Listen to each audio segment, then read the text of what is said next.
Okay, so the second thing that we looked at today, standard F3 says that we need to be able to tell if a function is linear or not. And we've already been working with linear relationships earlier this year. So we're taking a lot of that reasoning that we already have and using it again, okay?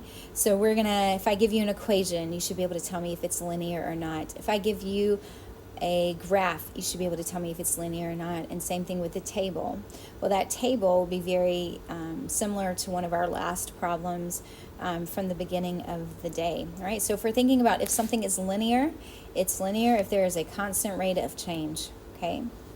If we're looking on a graph, remember linear, the first four letters are a line. So if we were looking on a graph, we would expect to see a straight line, okay?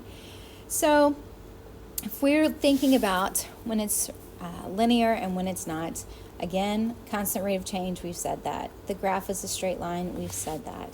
Oftentimes, most of this year, we've looked at y equals mx plus b. That is slope-intercept form, and also standard form that would look like that, ax plus by equals c.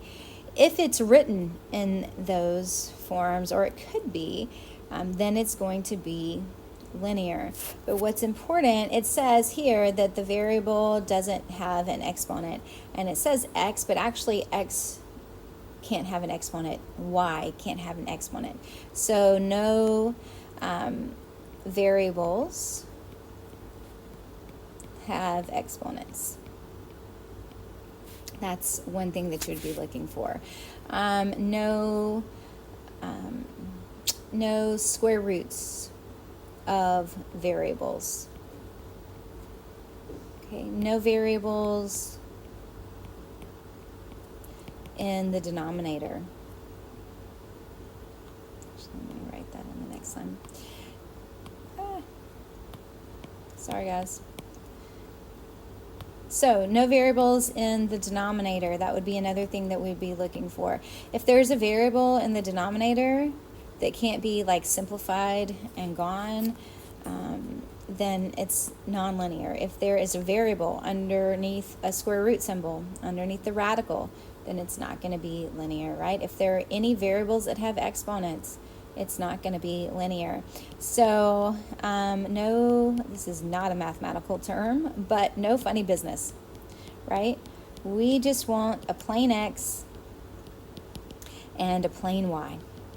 Okay, so that's what we're looking for. So if those things aren't the case, then it would be nonlinear. So then if we're looking at a graph, again, we would see a straight line. And it would have to be continuously straight, right? If you were to put your pencil down, your pencil would follow that line the whole time.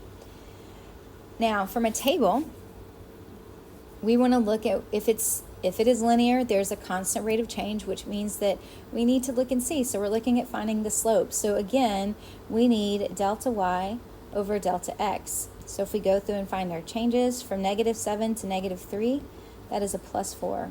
From -3 to 3, that is +6. From 3 to -3 is -6.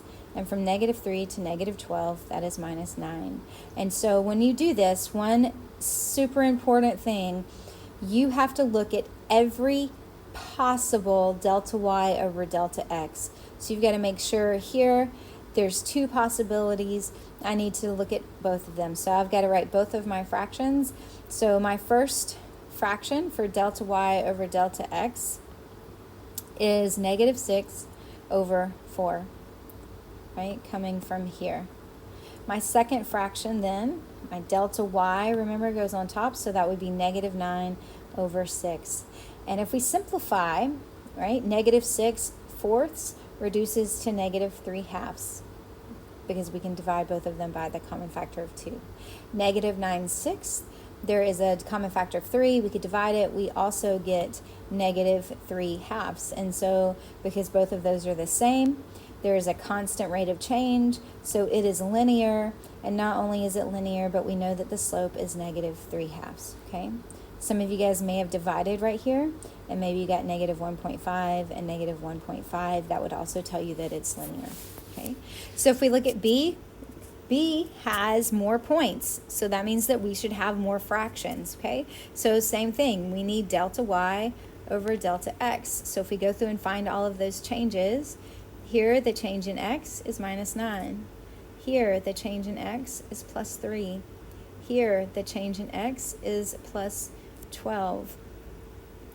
Change in y, this is -12. Change in y is +4. Change in y, that went down 16. So now we're ready to make our fractions. This time we have to make 3 because there were more ordered pairs in the table.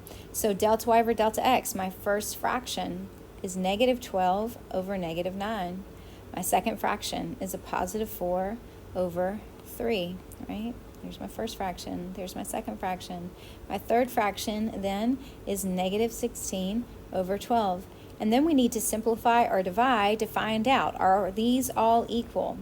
Is there a constant rate of change? So if I simplify -12 over -9, a negative divided by a negative is a positive. So I would get +4/3. Maybe you divided that and you got 1.3, right? The second one is already for a third, so it's looking pretty good. But if we look at the last one, that would simplify to be -4/3. So then the question is there a constant rate of change? And the answer to that is no, because this value is different than the others. So this example is non-linear.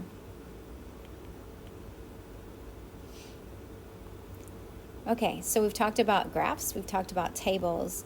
Let's talk about equations for just a minute.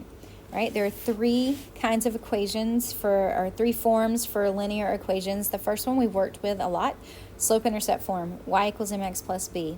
So for example, y equals 2x minus 3.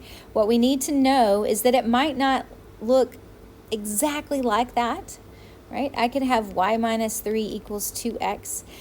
But the important part is I could take this equation and I could write it in slope-intercept form. I could add 3 to both sides.